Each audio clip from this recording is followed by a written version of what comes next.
आदमापूर बाळूमामा देवस्थान हादरलं. बाळूमामा देवस्थानात 60 कोटींचा महाघोटाळा, विश्वस्तांसह अनेकांवर गुन्हे दाखल.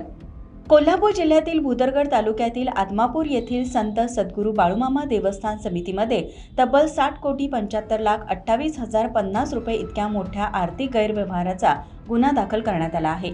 या प्रकरणी राजेंद्र रंगराव गडकरी, वय 55 वर्ष, व्यवसाय नोकरी, हे धर्मादाय आयुक्त कार्यालयाच्या निर्देशानुसार नियुक्त करण्यात आलेले निरीक्षक यांनी भुदरगड पोलीस ठाण्यात फिर्याद दिली आहे.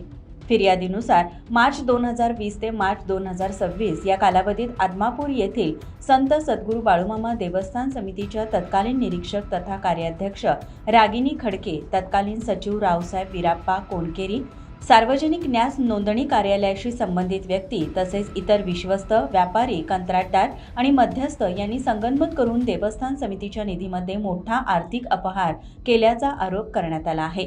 तक्रारीनुसार रागिनी खडके, रावसाहेब विराप्पा कोणकेरी यांच्यासह इतर आरोपींनी बनावट कागदपत्रे तयार करून खोटी दस्तऐवज वापरून आणि विश्वासघात करत तब्बल 60 कोटी 75 लाख 28,050 रुपयांचा अपहार केल्याचा आरोप आहे. सध्या या प्रकरणात कोणालाही अटक करण्यात आलेली नाही. या गुन्ह्याचा पुढील तपास गडिंग्लज विभागाचे उपविभागीय पोलीस अधिकारी श्री पाटील हे करत असून तपास सुरू आहे.